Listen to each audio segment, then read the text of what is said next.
So in an effort to try to improve at Valorant, I decided to mix up my aim training routine, and I wanted to share that with you guys today because I figure there's a lot of people who like are looking for good aim training routines. I don't know. I get asked questions about this a lot on Twitch. I don't think I have the best aim, but there are a lot of players with worse aim than me. So this is what I've been doing, and this has actually been helping me a lot. I've only been doing it the past few days, so it could just be a fluke just for the record. But this is what I'm gonna keep doing for a little bit because I do feel a lot better about my aim in the past few days, and I'm gonna see where it takes me for a little bit. So what I've been doing lately, I actually learned from Kaboose. He plays for Envy. He had a little clip on his Twitch channel where he kind of went over his aim training routine, and I kind of wanted just to talk about that. So all credit to Kaboose for this routine that I've been running. Previously, what I had been running was on Aim Labs. It was a combination. It was a whole routine. It did it did track shoot or whatever. It did small flicks. It did larger flicks. It did like a reaction time one. I don't know. There was a ton of ones that I did on Aim Labs. It was called Valorant Hard Training or something like that.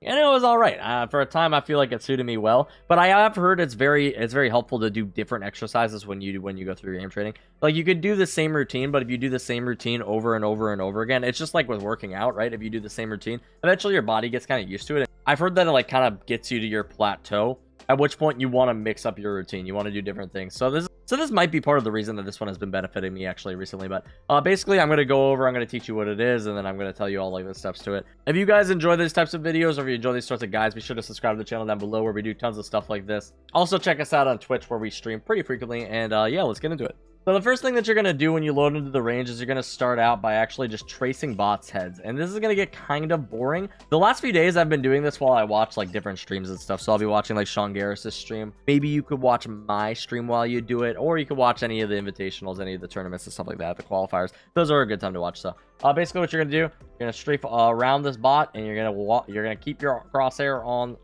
your head. Sorry, I hit the edge of my mouse pad. This is really boring. Maybe you suck at this before. I don't know, or like while you do it. I'm not very good at it. I'm not amazing. I never claim to be an incredible player, but I do it while walking, and then after a little bit, you can get close, you can get far away, and then after you're feeling good, maybe you can do it while running. Trace the bot's head. Notice my crosshair falling off of it. I've never been good at tracking, but we're getting better. And you're just gonna do this for a little bit. Just run around the range while you're doing something else. While you're listening to music, while you're watching a tournament, run around the range. Trace the bot's head. Do this. Maybe you want to switch between the bots' heads, but that's what I've heard. And you go like from him to him. You try to track them.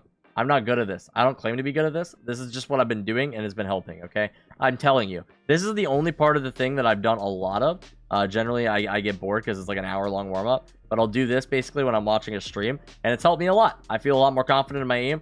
It's not so much that like I'm landing nasty flicks because of this, but I feel consistent. I feel like if I see a guy and he's in my crosshair, I'm gonna shoot him, you know? Something else I've learned while doing this, you can actually be fairly accurate while on the run with a pistol. While I get bored, I'll just tap at some people, right? Like, I'll just tap at their heads. You can be pretty freaking accurate, dude.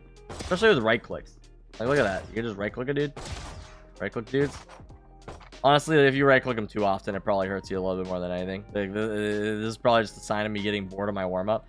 Sometimes warm-ups are boring, but yeah, just do this for a little bit. And then after this, you do this for about 15 minutes, is what I was told from Kaboose. So for the next exercise, basically what you're going to do is you're going to take a vandal, and you're going to find a spot on the floor, or a spot on the ceiling, or a spot really anywhere. It's kind of an imaginary spot. You're going to look at it, you're going to strafe it, and then you're going to try to flick up to a target, right? As you switch directions.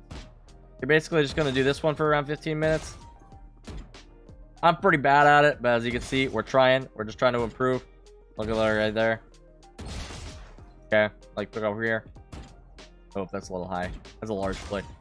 I think what this probably helps the most is like you're tracking a little bit, right? When you find the point and you want to track it a little bit. And then also when you strafe, it helps your counter strafing and it helps your flicks as well. So I think that's probably pretty nice. Maybe you pick up like up here or something.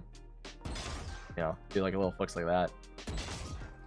Something that's kind of nice about this that I've noticed is you actually kind of realize how quickly your strafing is bad, you know? Like when you strafe to shoot a target.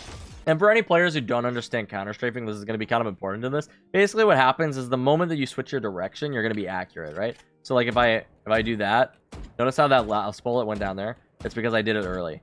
But if you strafe, you can keep firing bullets in the direction. That one was a little off. You want to get your timing down so that you can get the bullets in the same spot every time, right? That's your goal. You can do it to the left, you can do it to the right. Maybe when you switch directions. I'm not good at this, but we're getting better, right? Sometimes you could even do a little burst in between them, right? Where you get the burst pretty accurate. Give a little bit of time for that. So Maybe I was gonna track right there. Yeah. Stuff like that. Before you say it too, I've heard from people that counter strafing is a thing in the game. I've also heard from people that counter strafing isn't a thing in the game. The last time I made a video about this, people like critiqued me because I said that you should learn counter strafing, and they're like, that's not in the game, because when you release your button, apparently you're accurate anyway. I've heard it makes a difference. I've also heard it doesn't make a difference. I don't know, dude. I'm just going off of what pro players tell me. If a pro player is telling me that to incorporate the movement into my workout, that's what I'm going to do, right? Next, what you're going to do is you're going to take out your handy dandy sheriff. You're going to do that last exercise for about 15 minutes, and then you can do this one. You're just going to take a sheriff, or you can take a ghost or whatever gun you want to use. Generally, he says turn off bot armor, and that's what I've been doing. And I'll just like come in here. I'll practice little strafes. I know a lot of people struggle with the sheriff or the ghost, or even just like any pistols anyway. And so this might be a good thing for you to do, just like to practice with the guns. Get the hang of them a little bit. Realistically, there's always going to be like eco rounds and stuff, so just being able to aim with these things might be pretty helpful for you guys. Not that I can aim with these things, but you know, we're trying. He says at some point in time you'll turn on the strafing for these guys, and you'll try to shoot the strafing bots. The reason you would use a pistol for this instead of like a vandal is because the pistols are going to have like different recoil, so you can kind of learn to control them, right? If you use a vandal, it's just always going to be like a tap tap tap. You're not really going to be experiencing any recoil when you do something like this. Or like sometimes when you use the pistols, right, the recoil is going to go a little wonky after a while. Like if I double tap, notice the bullets like start going over. So if you're moving quickly, you got to kind of learn how to control the pistols, how to tap with them and stuff. So you get more comfortable on what you can do and what you can't do with pistols, so that'd be nice. Try to incorporate some sort of movement into it if you can. Sometimes I practice my right strafes, sometimes I practice my lefts. And then after that, what he does is he goes back into another 15-minute session of the tracing where he flicks. And then basically, yeah, that's the whole warm-up. I've been doing this about once a day for the last like 2-3 days, something like that. And I've seen a lot of improvement, honestly, just from those few days. So I'm probably going to keep doing this. Full disclosure, he did this like 2 months ago on stream when people were asking about it. So this might not be what he still does today, but it seems to work pretty well. I mean, he's a pretty incredible aimer. So if you guys wanted to check out his channel, be sure to do so. I'll put a link for that in the description. Other than that, this is what I've been running, so I just kind of wanted to update you guys. I feel like my aim's been improving a lot because of this. I will say it does feel a lot more boring than doing something like grid shot for like an hour. That being said, it's 100% more beneficial than doing something like grid shot for an hour. So hey, if you guys are looking to improve and you want to mess around with this, feel free to give it a shot.